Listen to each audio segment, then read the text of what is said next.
Welcome, all you beautiful souls. We're Kat and Ash of Empathetic Villains, and we are here to share our personal thoughts and opinions about our healing journeys and what we've learned along the way. Do you hear Kathy's beautiful, what is it called? Sound bath? Singing bowl. Yeah, that. I don't have a crystal one. I'm not that special yet. It's okay. We still love you. Thanks. So, this second episode of ours is going to be about toxic friendships and relationships. So, we'll kind of go over some things we've learned as kind of red flags, I guess, for toxic relationships and how we've navigated through them and what we've learned through them and all that jazz. But before we start anything, we have to embarrass Kathy because she did what we like to call pulling an Ashley, which means super duper blonde moment, basically. Oh, So, it's way past blonde moment. so our first episode when we recorded it, the program we use, you can see each other and we can either record what we're seeing or we can just record the sound. And we like to look at each other because this is the kind of conversation we just have on a Friday night with each other. So we just want this to be authentic and like we're sitting across from each other talking about the things we always talk about or we have talked about. So Kathy's trying to get her camera to work on her computer, and we cannot figure it out. I'm troubleshooting, I'm YouTubing, I'm Googling, all the things. This is a new computer. I've only used it maybe a handful of times. Uh-huh. And my first computer, there was like a software glitch, and that camera worked. I know that camera worked. And this is the exact same computer. They switched it out for me. But for some reason, Whatever you say, man. Whatever you say. So we can't figure it out. We cannot. And we're getting frustrated because we spent all weekend, not all weekend, but a lot of the weekend trying to figure out just any of this stuff in general. We have no idea what we're doing. We were just wanted to start a podcast and share our healing journeys with people. So we were to the point where just like, fine, whatever. So we FaceTimed each other so we could still see each other and we could record our voices. And we do the whole first episode and we get done. It was great. We both felt great about it. And I get a text from Kathy like an hour later. And it is just a video that shows her moving the little protector thing that's on your camera. privacy. It was a Yes, privacy feature. the I privacy thought thing, the thing that it slides back and forth. The thing that everyone knows is a privacy thing. Well, betting that some people would not know to look for the tiny, tiny, tiniest of toggles up in their computer because I read the features of this laptop and I it's a touch screen, so I thought like I saw the person with their finger over the camera. that was them toggling it back and forth. Okay, but it wasn't clear that there was a physical toggle like like on your phone, you can put your hand up and it'll like count down and take a selfie or whatever. I I thought actually it was did like not know that. that. I thought it was like that. You just put your finger over and slide and it just knows to open. Listen, Well, anyways, so she sends me a video of her going just back and forth with the toggle, and I was dying laughing because that's something I would totally do. And she goes, "Thank goodness I did not take it into the Geek Squad because I would have looked like a total moron." I mean, I'm So, sure they get it all the time. oh, Maybe that guy would have 100%. flirted with me again. So, are you in college? No, I am 35 years old. Leave me alone. Hey, that's a compliment. You look young enough to be in college. Or he was just being creepy. Yeah, it could be one or the other. But that's our funny story to start you out for today. And the only reason I'm making fun of Kathy about this is because this is like a normal thing I do on a daily basis. So the fact that she finally did something that was so blonde, so Ashley-esque, I had to call her out on it. We are of the elder millennials. We grew up as guinea pigs for computers and the internet.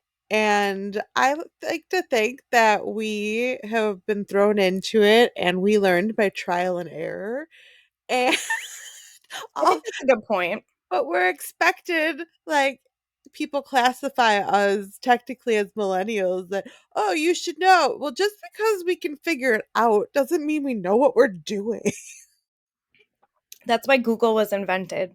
Oh, thank God for Google and YouTube. Google and YouTube, they're my girls, man. I'm telling you, they are my people. We learned how to research, and our research tools these days are Google and Top YouTube. notch. Top Crap. notch. Way better than Ask Jeeves. And Dogpile. I don't know what that You've is. never used Dogpile? I'm sure I had to at It was one another point. old search engine. So, shall we start discussing toxic friendships and relationships? I mean, to help our people, we shall. Okay. So, I'm sure this will be a topic we can go on and on and on about forever, and I'm sure we'll revisit it several times. But it was something we kind of wanted to talk about in one of the first couple episodes before we get into like some other things like therapy, traditional therapy, non-traditional therapy, and all of those things kind of go through examples of toxic friendships and relationships and what How we we got have through done. them. Yeah, that we got through, what we did, other, situations, how we would work through them. Not all of this is exactly things that have happened to us before. Some of it will be real life stuff that has.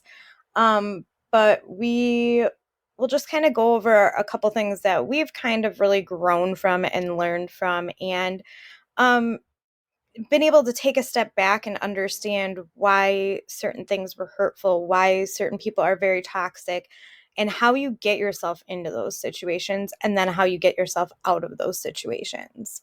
Or just learning to process and move along from Mhm. those. So, I mean, one of the things we'll end up talking about today, and probably in the future too, because we talk about it a lot, but we did have a friendship that was three of us, and there are only two left standing. And um, it was a very hurtful end to our friendship. And I think that it's really shaped the way that you and I communicate with each other, Mhm. the way we communicate with our other friends and other people that are important in our lives. And maybe that's the best thing we took out of the whole thing, right? We learned Right. these tools because of it. We learned what we want in a friendship, what we don't want in a friendship or a relationship in general. So we'll kind of talk about that a little bit. I think this happened years ago, so it's nothing that's been recent. Um, and in summary, the relationship ended up being a lot of give from our end and a lot of take from their end, and it became a very transactional relationship. Um, and those are kind of hard ones to wrap your mind around because, at least for us, we were all very close.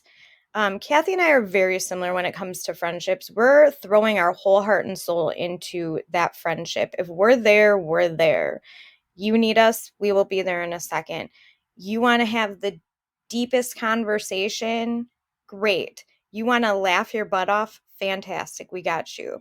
But we tend to put a lot into these relationships and don't really expect a whole lot back, but expect that you're at least going to be there for Emotionally us. available. Yeah, emotionally available and like be there for us if we really need you, right? I think that's pretty normal for Part of emotional intelligence. right. And I think you and I being so empathetic that we give our all and we try to not just, we're not really chameleons to other people, but we learn to read people. We learn how to help them in their own way. But that's really hard because the opposite of an empath is a narcissist, and not necessarily the opposite, but a narcissist is an empath that, for one reason or Uses their another, talents for evil instead of good. correct. Well, I mean, sure, we'll go with that. But I think a narcissist isn't necessarily someone who started out with malicious intent. I think Well, they do along the say, way, like, a lot of business people and a lot of people that have worked their way to the top, I wouldn't know a statistic to tell you, but they have narcissistic tendencies or they are somewhat narcissistic because they put themselves first, they just wanna get their means to the end, and that's why some of these people are successful because they'll well, they trample learn over to shut anyone. down their emotions. Correct. And I think in a professional manner, personally, I think it's good to be able to differentiate an emotional attachment from a professional attachment, especially when it comes to a managerial situation. Um, Preach. but definitely you have to also have feeling, and a true narcissist doesn't care about anyone and doesn't have any empathy for people. They just care about their needs and manipulation. So I think it is a tough line. Um, but then on the other hand, the friend we had was very sweet and caring when they wanted to be, Mhm. but then come to find out it was a game of playing other friends against them and making you feel sorry for them in a way that it was hurting other people. And because one person's not going to go to the other, like, it's just a toxic triangle of he said, she said, and they think there's no really getting around that unless you are emotionally open and ready to have those conversations with each other and say, hey, I heard this and I wanted to talk to you about it because it really doesn't feel good, what I heard, and then come to find out that that's not even what that person said, and it was taken way out of context. And so I think it is important to have those big conversations with your friends, because if you're not going to confront in a positive way, then you're never going to know, and it's just going to build inside of you to A however. toxic level. Right. Right. Well, and so I think you and I towards the end of that friendship got to the point that it was like, no, I'm gonna reach out directly to her and see what's actually going on because I don't think it is what it's being portrayed as. And I've learned that over, my life too. It's just if there's an issue, it is so much better just to go directly to that person and talk it out because it is most likely not what it is turned in to be. Right. And So I think a lot of it is the unwillingness to see the other person's perspective. Like, if you are so stuck in your values, your way of thinking, your way of how you want the world to turn out, if you're not open to hearing other people out, then that's really hard to have a friendship, because we're not all the same. We didn't all grow up the same. We don't have the same values and opinions. And if you're somebody that's very nope, that's not the word, combative, um, I think that it's really hard to be friends with people like that, because no matter what you do, no matter what you say, it's always going to be an argument they're always going to be wrong or you're always going to be wrong. There's never going to be a compromise. Mhm. And if there is a compromise, it's going to be resentful. And that's not fair to anyone, Right. especially, I don't, it's just, it's a hard one. It is, it really is, and, you know, I think you've always been very good with, making at least me sit back, and if I'm having an issue with someone and I'm confiding in you, or if I'm complaining to you about something or someone, which is all the time. Um, just kidding. But you've always, since we've been close friends, you've always had a great way of being like, "Hey, why don't you kind of think about it from this perspective too?" And you've always given people grace when it comes to that, and been able to sit there and go, "Hey, I don't think they meant that the way you think they meant that," or I think because it was a text, the tone was weird, or whatever it may be.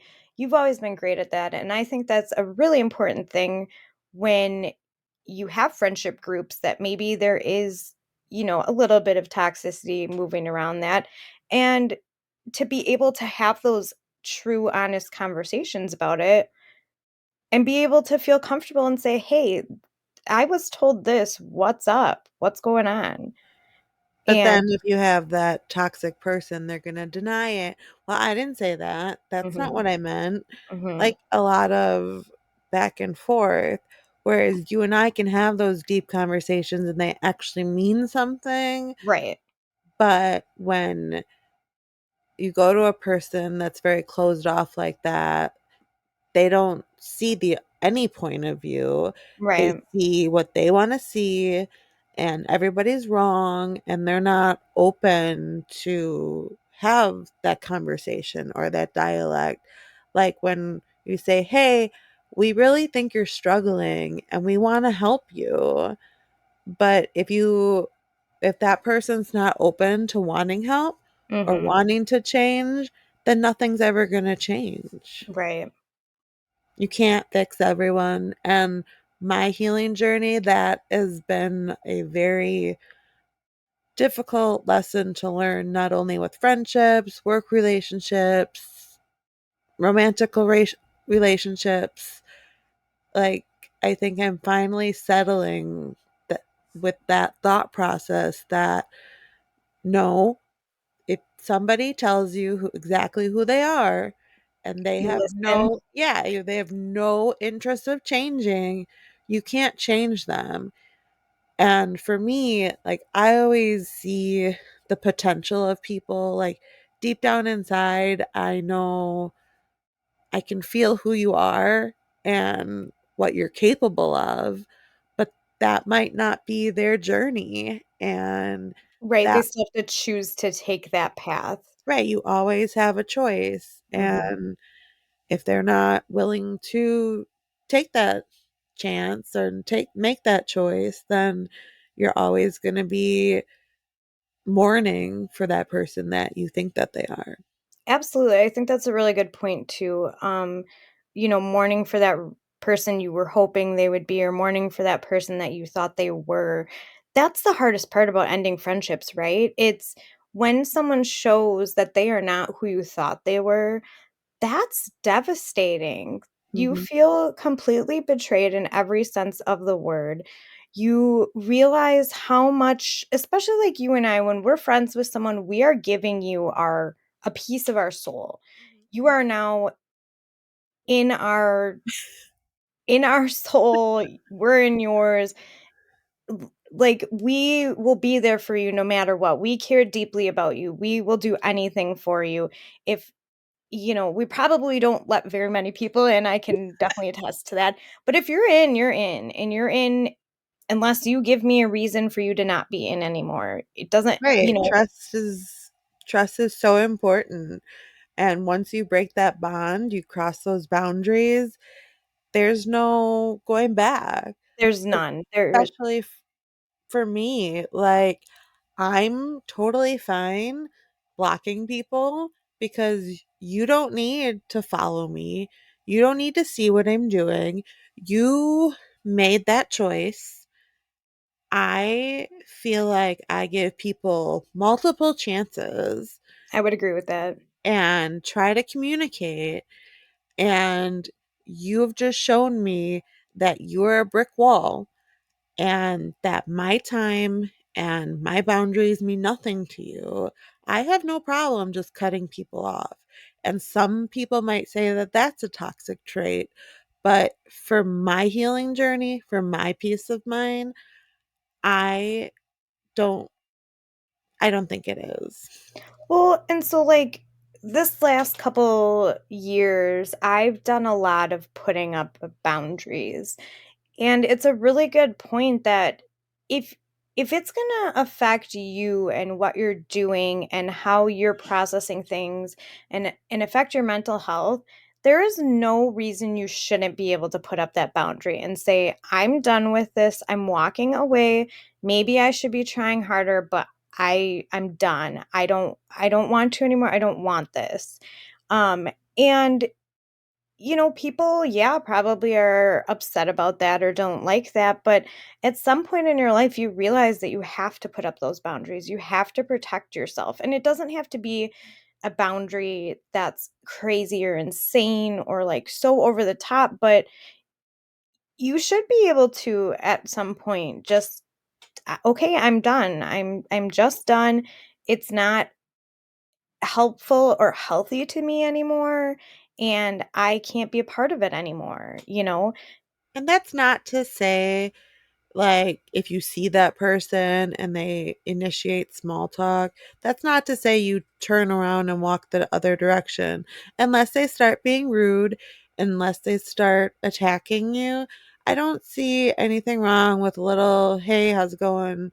Like niceties, like professional niceties. Like, you don't have Right. to put emotion into it. You don't have to tell them your life story. You just go on with your life. Like, I'm not the type of person who needs to get closure as far as belittling someone or telling them what they've done wrong to me. Like, I'll have a conversation when you're ready to hear it. Mhm. And if I know that you're willing to receive it in a respectful manner, but I'm not going to tell someone off unless you make me really, really mad. And that is, I've never seen it, folks. I've never seen it. I mean, if you get me really mad, and that is something that I'm working on, like controlling that.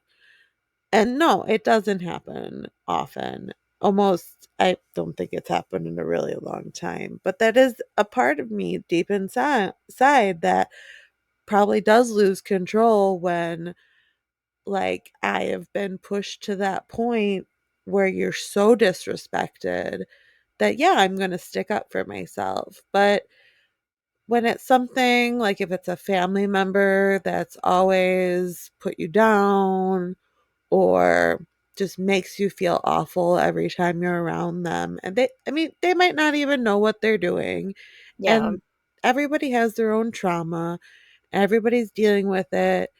Is it right for them to put it on you? No. But you have to be confident enough with your healing journey to step back, put your wall up, and tell yourself it's okay to walk away. It's Mhm. okay to not be a part of that conversation anymore and just say, "Hey, I have to go take a walk or I have to go do this," and just nicely cut them off. Don't give them the Midwest goodbye. Just just go take a breath of air, and cuz it's not worth the battle. It's And not, especially if you know that person is never going to change. right. You just like you said with like family, for instance, if you know someone's never going to change, you need to either just be okay with the way they are or try to not put yourself in those situations. And honestly, I don't think there's any reason on the planet we can't just be kind around people, even if we don't like them. Right. You don't have to be best friends with them, but I get very bothered when you go into a room and you can tell that people have issues with each other. Oh, Like you you can can't feel just the energy. Yeah. yeah, you can't just let it go and enjoy yourself. It's like hanging on to that hatred then makes you miserable every time you go do something that that person's around. And how's that fun? I firmly believe that there's not room for hatred in your heart, right? Because it just brings you down and it is toxic to your own self. And why are you letting hate for someone take up a spot in you, in your brain, in your heart, whatever it is, when you could fill that with something good, right? Right. And I think that so many people hold on to things. I'm a big forgiver. I forgive way too easily most of the time. There are some times that I will completely put up my walls and that's enough. You have been excluded from the inner parts of my life. You don't get secrets anymore. You don't get um you know, what's going on with everyone or in-depth look into my family. I can put that wall up. I can forgive and I can put that wall up and we can still whatever that relationship is, right? But I'm not going to forget. It doesn't mean you have to hold on to that hate. It just means you are now conscious of these things, right? You're Right. conscious of what they did, what they said, um, and you're learning from that to kind of scope that out in new relationships, right? If you are if you know first time telling someone a secret that they tell everyone, you know you can't trust them. All right. Well, even a person's reaction when you don't, the first time you don't do something that they expected you to do, or um that's not benefiting them, Yeah. like that's a, like, for me and you, like I feel like that's a trigger for us. Like we don't like to test those waters, so we try to come at it from different angles, Mhm. because if you ask me to do something that I'm not comfortable with and I tell you no, like it's like whiplash for us, because we've been in those relationships where there's either verbal abuse or not super bad physical abuse, but you never know. Like people with those tempers, you Mhm. never know what they're going to do. And And you don't want to test it. right. So I think that's super scary for us when we say that first time you say no to them, or that first time that you disappoint them, you never know what they're going to do. And I think we've learned to just brace ourselves and to maybe redirect. And I think that's a good skill for people. I'm not excusing that behavior by any means, but those types of people are not going to change. And you don't poke the bear. Like, if you even sense a little bit that they could do that, like, I I don't want to say, like, it's never the other person's fault. Right. It's never the victim's fault. And I don't want that to be like in someone's head. It's not their fault. But the people with volatile emotions like that, you just have to be really careful. And I think being kinder humans in our world today, like, I don't think there's enough kindness. Everybody is very quick to judge. Everybody is very quick to argue with someone. Mhm. You're We quick. can all hide behind our keyboards now and become keyboard warriors. Right. And you have to assess the room. You have to assess people's personalities. And I think you get comfortable being in a vicinity of people who understand you, For sure. that all of a sudden you are now in a group of people that might not understand you, and you go like full out instead of just like testing the water and see how people take this joke Well, maybe. I mean, you and I are a bit much in general, so you throw us Facts. in a new situation and we're either gonna be your people or we're gonna scare you very, very far away. Only when we're together, but I feel like when we're like by ourselves, like in a new group, we're very quiet. We are very And shy. there's that saying that you're a different person to every single person you meet. Like one person can think you're really quiet and nice, another person can think you're like super annoying or loud or like just anything in between, because we are different people around different people, because there's some people you can share stuff with and there's I think too, because you and I are so comfortable with each other, I think that's why we're a lot when we're together because we both feel comfortable being our authentic selves. right, We don't have to put up a shield of who we actually are or, you know, that saying like, "If I'm too much, go find less." right. Like, we are too much sometimes. So, if you can't handle it, bye, there's the door. Sometimes I'm gonna be too much. I can't tell you how often my husband is just sitting in the living room shaking his head at me going, "What are you doing?" Because I'm dancing around the kitchen and singing or doing something so weird. He just You laughs. married it. I know, poor man.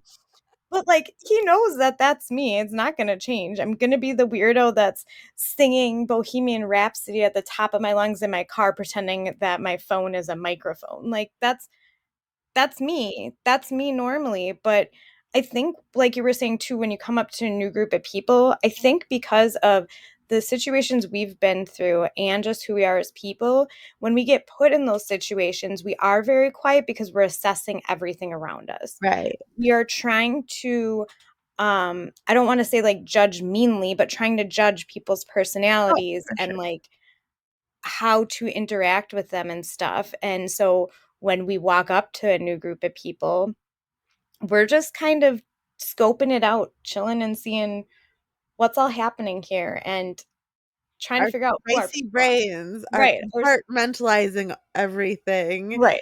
and trying to figure out, is it okay to say this? Like, it will they think that's a cool idea? Like, once you find your people and you can be your true, like, authentic self, I think that's a wonderful thing. Like, we make friends wherever we go when we're together When we're because together, yes. we're together because we don't care how, because we have each other. We feel comfortable enough to talk to strangers or Mhm, to joke with strangers. But if like we were by ourselves or like somebody who we don't feel comfortable like that with, like we feel protected together. mhm, Whereas if we're put in a situation with other people, we might not feel as protected, then we're not gonna poke that bear because we I don't think know what's that's happening. Yeah, I think that's really true. I've never thought about it that way either. Because 'cause I'm like, a lot of times when you and I talk, like, both of us have realizations as things are coming out of our mouth or, like, as the other one's talking. Because, again, like I said before, like, this is a normal conversation we would have. We would sit here, we'd be driving in the car, and we'd be having this conversation, or we'd be Is wherever. that fried chicken?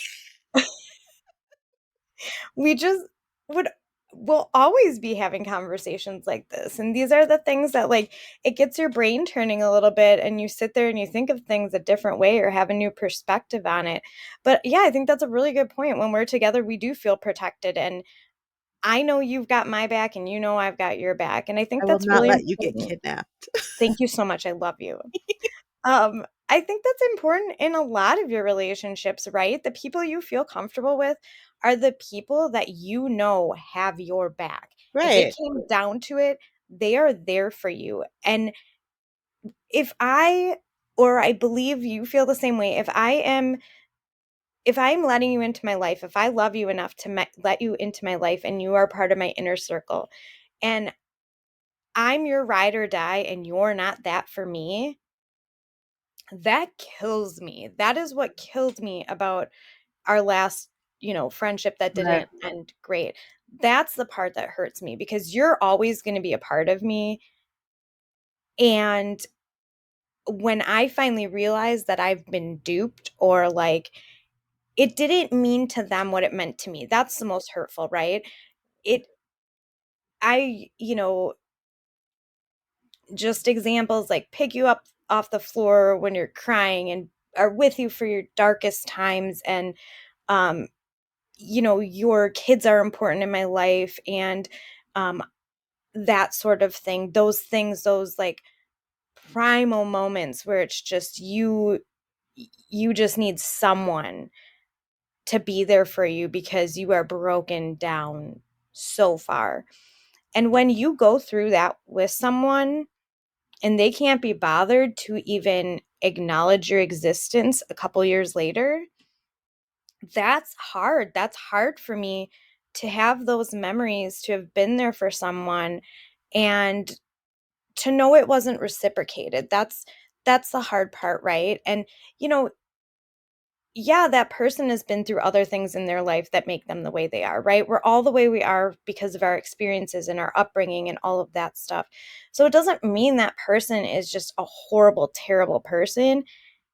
It just means I'm not willing to have them come back into my life once I see that. Well, and And I'm not talking like we understand our friendships and their capacities. mhm, Like you we learn to go to different people for different things 100%. because we know that or we've paid attention enough to see, hey, this person's brain works this way and we our healing journey has been learning and stepping back and saying, "Hey," well, I mean, I think that's part of my spicy brain is I compartmentalize people, and I'm like, "This person doesn't have the capability. They're not going to react." Like, if I come to someone crying, like, just crying, I want it to be someone who's gonna put their arms around me and just let me cry. Like, I think I wouldn't go to someone who is gonna, like, talk about it. I want someone who wants to make me laugh and just let me cry because that's what I need in that moment. But sometimes you don't wanna cry. Sometimes you just want to be held, or you wanna talk about it with someone who is just gonna tell you what you wanna hear, and I think you've had experiences with that. Absolutely. I think I actually had one last week. We were talking about it earlier. Um, but I think it's really important, I mean, in your 20s, your friends are more, for the most part, the going out type people and um, stay focused. Yeah, I just knocked something over, so we got distracted. But fine.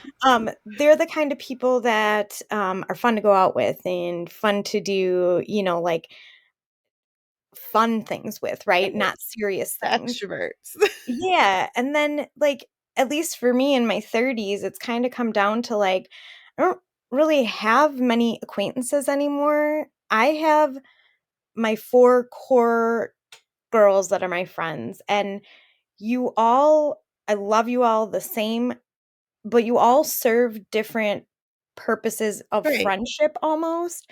So, like, last week, I had a really, really, really terrible day, and it was just not great at all. And I reached out to one of my friends and was telling her what was going on. And her response was not at all what I wanted to hear. Her response was, well, some of that's true. And believe me, I can take constructive criticism. It is very hard for me because I feel like someone is attacking me, even though they're not.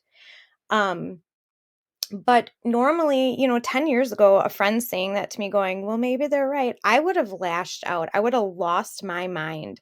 And I would have been like, F you, clearly you don't care about me. Like, I would have gone ballistic because my brain, in that moment of I am so hurt to the core and I am crying and I can't think, those things send me over the edge because in that moment when I'm at max capacity for feelings, all I want to know is like, hey, I'm here for you. Your feelings are valid. And that might sound like a silly millennial thing, but for me, that's what I've come to realize is I don't need you to sit here for an hour and validate my feelings, but I want to hear from someone, it's okay.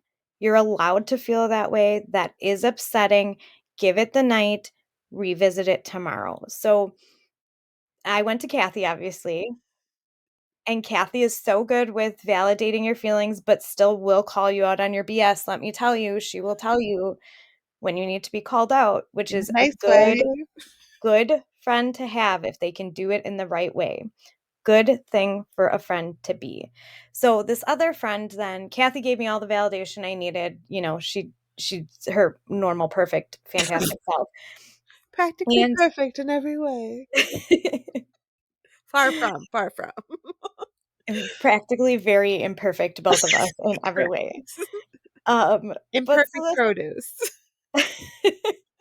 so I went back to this friend the next day and I said, hey, I just want to get this across to you. In that moment, I needed you to just be like, that really sucks. I'm sorry. That must be rough. Hugs, something to that effect, right? And you came at me with, well, some of that is valid. Maybe you should consider things this way and with a solution right away. And I did not want a solution. I wanted just to be heard for a minute and for someone to be like, it's okay to not feel okay about this. You have every right to be upset. I'm sorry. I'm here for you. And I just explained to her, like, in that moment when we're both this way, if I'm frustrated, I'm gonna cry. If you Yes, raise for your sure. voice to me, I'm gonna cry. You look at me like If you're you look gonna at me accuse weird, me, I'm gonna cry. I'm probably gonna cry. Like, I'm a very emotional person, and that's good and bad in a lot of ways, right? Learning to control those emotions is huge. But like I said, had this been 10 years ago, I would have just reamed her out and not talked to her for a little bit, which is very immature. At this point, I said to her, this is what I needed in that moment. You kind of gave me solutions, and my brain isn't prepared to hear that until 24 hours after I'm done breaking down about it. It's just the way my brain works. I can't look past the fact that I am hurt. I just can't look past it. And I've learned it about myself. And that's why I've learned to try to not react so, brashly about it because I will be so mean to you and I won't mean a single word that I said. And I will black out almost and not realize what I said Right, to you. you get to that point, you're so frustrated, you're so overstimulated, and we're not saying that it's okay to do that by any means. It's We're not. working on it. But no, like, and I think it's so important for people to learn about mental health. It's so important for people to learn about how other people's brains work because uh, growing up, like my parents' didn't know how to deal with emotions. So they didn't teach me or my family, like, we didn't know about depression or ADHD Or or anxiety or yeah, like just all of these things. So we never learned the coping mechanisms and and the we tools to get through it. right, just the sitting down and not being accusatory of how people are acting or like Super defensive about everything right away and right, like like growing up, it's always like, oh, you're sick again, because it's so easy to say, I just don't feel good, when really it was, I'm having really bad anxiety right now. I'm Mhm. feeling very overwhelmed. I'm Mhm. feeling very emotionally drained. Yep. But you can't say that to someone because growing up, we didn't have those resources where we knew what that meant. Right. So it's always just I don't feel good. I don't feel good. And then you're then it's an extra layer, because then people are always like, well, she never feels good, or she's always sick, or there's always something wrong with her. I think that's When a it's super I think that's a super good point because it does get to that point, right? You don't know what it is, you don't know what's going on, and it's just like, I don't feel good, or you talk yourself out of doing something. Um, and it ended up being anxiety in the end. And we don't, we didn't have the tools to process any of that.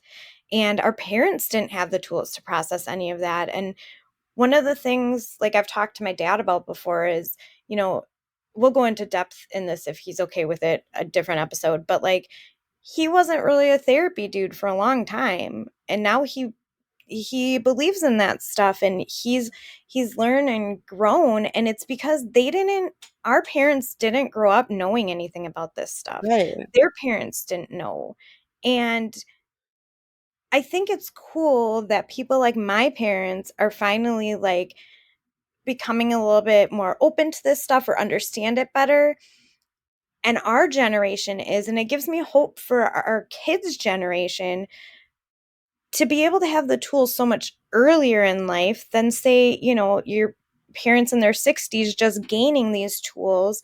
And your relationships could be so much better having those tools earlier on in life and knowing how to communicate better with people, right? And realize that everyone's brain is different and everyone hears and receives things different. And I think it's really important that we remember that. Yeah, just learning to be kind and talking to people instead of brushing it off as, well, you're just so emotional and I Mhm. don't know what to do with that, so I'm gonna Ooh, belittle you. Like, ooh, the "you're so emotional" thing, we need to do a whole episode on that. Like, sorry that I have emotions and I feel about people and I feel for people and I feel deeply and I love deeply, and like I ugh, we need to do a whole episode on that because the whole emotions thing drives me nuts. I would much rather have emotions than have no emotions. well, right, and then when you're in a situation where you have someone who, like, the opposite of that is they don't really have emotions, but they're having really big feelings, but it's because they're blaming you for everything. Mhm. So, I guess I don't know the right words for it, but, like, if you are so blinded by your own emotions that you can't even talk to someone Mhm. and hear their side of the story, and Yeah. if you're so blinded by your emotion that you can't, um, just be receiving of anything. Mhm. Like, I had a situation where I just laid all my cards out and said, "This is what I'm going through, this is what I'm feeling," and I'm also listening to them, and then also coming back and saying, "Well, this is what was going on." Like, it's very difficult when the narrative is, "Well, I was feeling this way, and then I wasn't feeling this way, and you weren't there for me when I was feeling that way and I needed you, but I didn't need you back then." So when you're trying to be there for someone and they keep pushing you, pushing you, pushing you away, you stop trying. Well, and the other part of that, the flip side of that too, is like you can't read people's minds, and people have to communicate with you what they need. If you need a specific thing, like that last week with my friend who I didn't need what she was giving me. I didn't want that. And I told her what I needed. And we understood each other better, because it's not that she wasn't sympathetic to what I was dealing with or anything, or she didn't think I had a right to be upset. She just automatically, her brain goes straight to, let's fix the problem. I want to help you through this, right? Right. So it's still the wanting to help. It's still, that's her love language for me, right? Is Right. that's how she helps people. She just fixes it. And you have to realize, like you said, which people to go to when you need specific things. Well, and also, if you were in a state of mind where you push someone away so much, and then now you are ready to receive that, you need to be the one to go to that person and say, "Hey, I wasn't ready to receive that at the time. Now I am ready to talk about it, or now I am ready to go there." But if you then belittle someone because they weren't there for you when you decided all of a sudden that you needed them to be there, that's not fair to other people. Because now that boundary has been crossed because you have hatred in your heart for this other person, all because they couldn't read your mind. And Right. in your mind, they offended you, but they're telling you they don't understand why you are feeling this way. And you can't communicate to them why you were feeling that way. And now you are just so resentful that you don't Mhm. want to talk to anyone. Yeah. And that person is just trying to help you. I think that's where the toxicity comes in. Yeah, And absolutely. that's not fair. No, it's really not. And I guess the point of the whole toxic friendship thing is just keeping keeping an eye on things, I guess. If you all of a sudden cannot trust someone, just know that it's okay for you to put up those boundaries and not let them into the same places in your life that you used to let them in. Or if you need to cut them off, sometimes we have to cut people off that we don't want to, just because it is healthier for us and we know it is. And it doesn't have to be a completely like crazy toxic thing, right? You could just know someone's not good for you, not good in your life. They don't have any ill intentions or anything. But sometimes you just have to make that decision for yourself and for your healing, to move on from situations, or to make sure you don't get yourself back in a situation that you know, you shouldn't have been in, or you don't want to be in, or whatever it is. So just keep your mind open with those things and look for red flags. And I would say for sure one of the red flags that I've learned over my life is the whole communication piece. Having that communication. My husband and I have for the last couple years been working so much on communication, because we've been together for 15 years and I expect him to just know what I want or know what I need. And he's What? not a mind reader and I'm a complete psychopath. So half the time he has no idea what I'm expecting, And that's or on growth. and that's on growth. So like that's been one of those things that I've been trying really hard, is to not expect him to know what I want, communicating to him what I want. We have completely different love languages. We grew up in two completely different households. We had two completely different lives growing up, and we do things different. Uh-huh. Even 15 years in, we still are not on the same page with everything, and we're raising kids the best we can, and we're doing this without You knowing have what we're to doing, right? Like everyone grow does. together, not Ugh, just you grow settle together. together. Yeah. Right? And, for relationships, especially marriage, it's not all butterflies and rainbows. There's a lot of times that it is not fun and it is terrible and it is awful. And you wonder why you got yourself in that situation. And then you remember why, because that person is your ride or die forever. That person is your best friend. That person is the person I call Andy my emotional support animal all the time, and I call Kathy that too because it's the it's the protection you feel with them by you, right? It's the knowing they always have your back, knowing they're not going to let anything bad happen to you, that sort of thing. And when you finally realize, when it clicks in your head, and I think this is a big thing going from your 20s to your 30s, you're a different person. All Right. your cells have regenerated. You are a different person. Every 7 You years, your body every 7 years, regenerates. baby. So, the communication piece has just been huge for us in general. I would say it's huge for you and I in our friendship. I would say it's huge for me and my husband in our relationship. And I would even argue it's huge with me and my kids at this point because I can be a complete nut job and just scream when I am so overstimulated. And I'm well aware of this. And it is something I'm working very, very, very hard on because I don't want to be that person.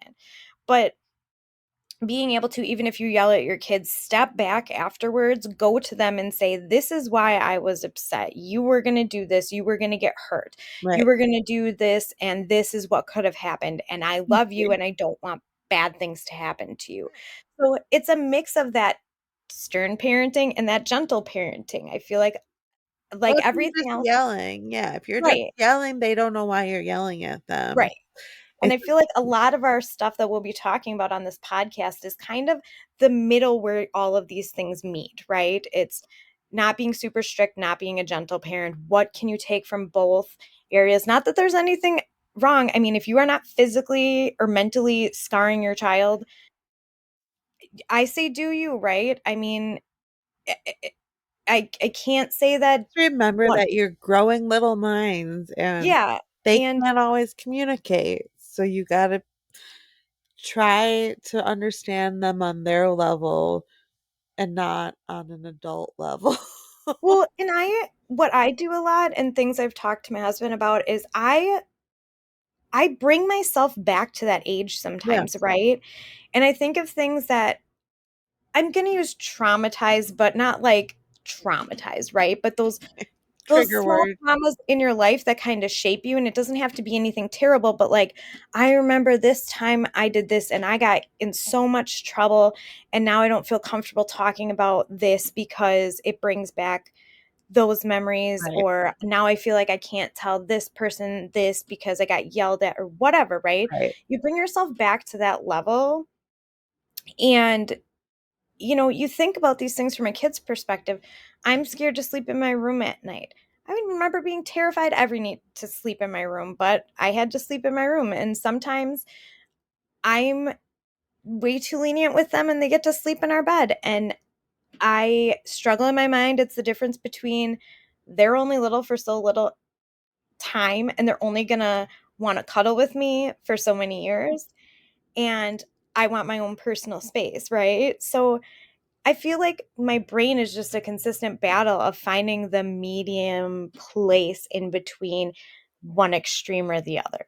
And that's so important to know your limits and to be able to take those breaks and take that time for yourself and to be okay being alone. Yeah. And sometimes, like in the past, I think like I've always kind of been on my own.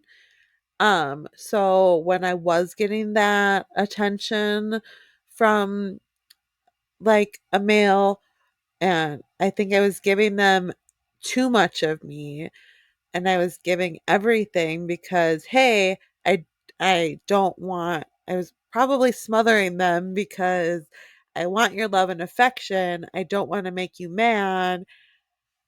But I think I've grown so much to know no, I can be okay having my own space. And if they don't respect me having my own space, then that's not for me.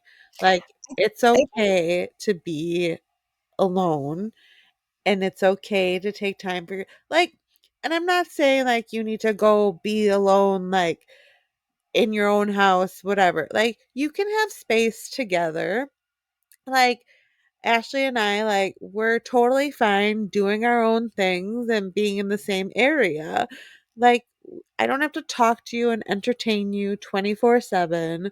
Like, you can I read a think that's book. a yeah, I think that's a huge thing. We talked about this before we went up north last weekend because I we can just sit on the porch together and, or have a fire outside and sit around and just both sit there or be on our phones or read a book or I mean, there's plenty of times you and I are just near each other, right? And just having that sort of being okay not having to entertain someone or, like, make sure they're okay, knowing that they're fine and you guys are still within proximity of each other and can do your own thing, like, that's great too, and I think that's really important, and like you said, the whole alone time thing, you know, I wanna do a whole episode on self-care because that's something I've been learning, the last year or so, and really, like, forcing myself to take care of Right. myself, right? But I really think that alone time is a huge thing, and you need to remember that in every relationship you're in. And not feeling Whether guilty about it. what's that? I said, and not feeling guilty about it. Absolutely, absolutely. I think that's very important to have those moments where you're reflecting on what's going on in your mind and or just sitting there and sometimes when all three boys are gone I will sit in my silent house and it is fantastic. I would hate it to be silent all the time in my house, but every once in a while it's Especially if nice you for have it cats. to but yeah, I think it's really important to be okay with yourself and to love you and to want to spend time alone with yourself and um, do those things that really make you happy and make sure that you're not giving up that part of you and that part of your time just because you're with someone new or someone else demands more time of you. You still have to carve out those moments for yourself. Right. And I mean, it's okay not to be okay. And I think sometimes you just need to hear that, like, break down, have that cry. You're totally fine. It's not gonna set you Email back. us about it, DM us about it. We'll help you get through it. I Or mean, like we I can tell Ashley, if you're having a really angry moment, you're having a really overwhelming time, write it down. Write it like you're gonna tell someone. Type it mhm. all out, handwrite it out, and then either just sit with it, let it stew. If you still feel that way, then in the Do morning, some witchy things and burn it and I cast a mean, spell on them. you could do that too.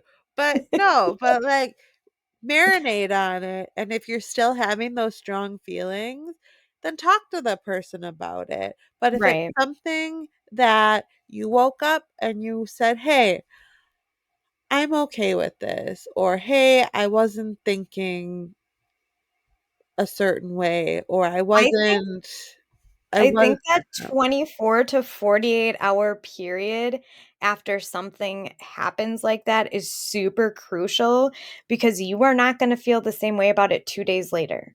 right, and then And and if you make a rash decision or you lash out and you become hurtful, I guarantee you're gonna feel terrible about it.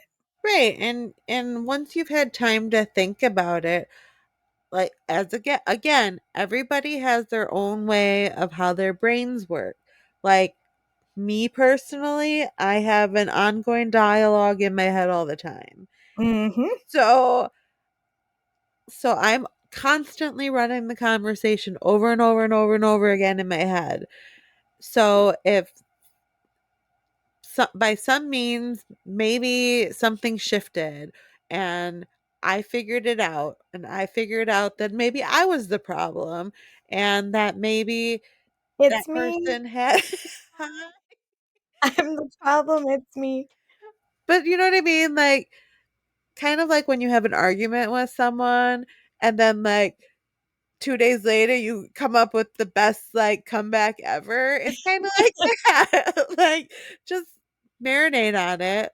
But, like, if you're in those situations, still communicate. Like, don't just shut down. Like, Mhm. still communicate. Be like, "Hey, I hear what you're saying, but I might need a minute. Let me think on it." Like just simple, you don't have to walk away, you don't have to storm off, just a little communication to say, "Hey, I hear you and I'm not in the place to make that decision right now." Are you trying to tell me that you can make a point without slamming a door? I mean, I don't get to slam doors, so yeah. My dad would be really happy to hear you say that because when I was a child, I slammed my door so much that my dad took my door off of my bedroom. I mean, you can't slam the phone anymore, so you got to take what you can get, right?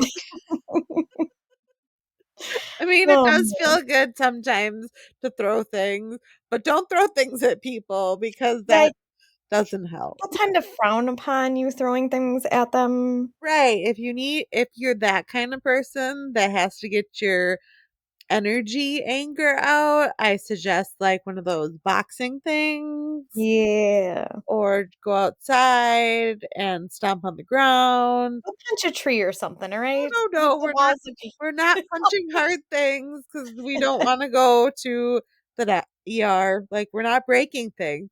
But fine. stomp on the ground with your bare feet because that's grounding. You're gonna get the good energy. Ooh, Just she's doing all of her witchy holistic stuff. I'm just kidding. I love doing stuff like that. We were talking about this the other day, like, I don't know about anyone else with a spicy brain, but, sometimes I just have to sit on the floor. I have to be the closest to the ground that I can be, and just, like it's just a different energy when you're sitting on, like, the hard ground, and called grounding. that's crazy.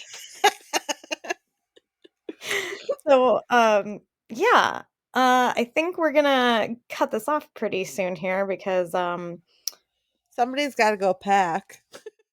whatever. We're going somewhere tomorrow for the whole weekend, and I haven't started packing. And the first thing Kathy said when we got on here is, "You haven't packed yet, right?" And I was like, "Shut up! You don't know that." And To she's be like, fair, we "Mm, did just go away together, and neither one of us packed till the very last minute. yeah, so don't give me crap." And she goes, "Did you even unpack from last weekend?" Right. And I went, yeah, I just haven't washed anything." Would have been so convenient to leave it all in your bag. Except for it was all dirty That's clothes, but, true. We you didn't know. do that much. It was really hot out, though. It was really hot out. Ashley got very, very, very sunburned. Ashley got sunburned driving the first day Hey, my in face the was red. in my car. Apparently, my car does not have good, It UV. was a very high UV day. I know, but, like, The my app told arm me so. my whole arm got sunburned. My hands got sunburnt. Didn't know that could happen, but, Which is even funnier because it was like an overcast, rainy, like half of our trip was like rainy. yep, mhm, that's me. That's me, baby. Doing weird things all the time, having weird things happen to me. That's just the way my life works. I mean, I also have those issues, but right now it's your issues. So you made fun of me already for I'm my just technology, so I get to make fun of you. This is the well, first time I have not been sunburned going up north. blah, blah, blah. I'm Well, so excited about it.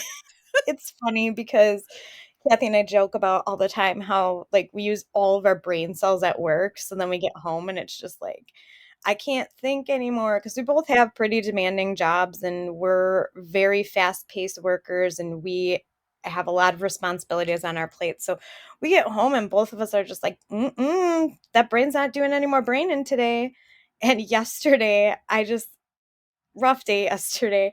I got home, I made myself some food, and I ate it in my bedroom, and then I went to go put my bowl in the sink and tripped over my youngest son. Poor baby. My bowl went flying in the air, my fork went flying in the air, my phone went across the room.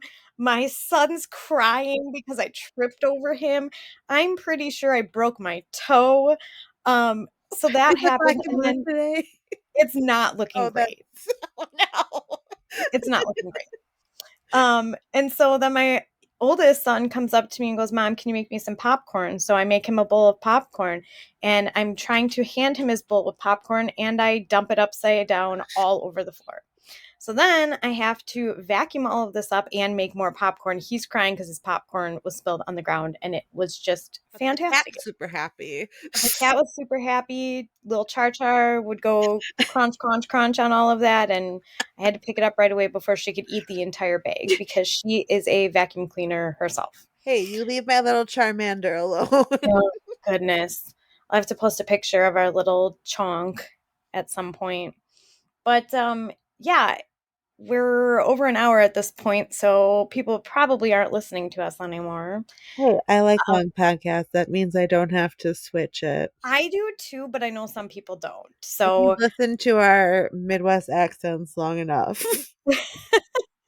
so as we said before, go ahead and let us know if there's anything specific you want us to talk about in an upcoming episode, or even like Q&As you guys have. Um, I would love to give you our advice or takes. I mean, obviously they're not expert in any way, shape, or form. We're not But professionals. We don't pretend to be.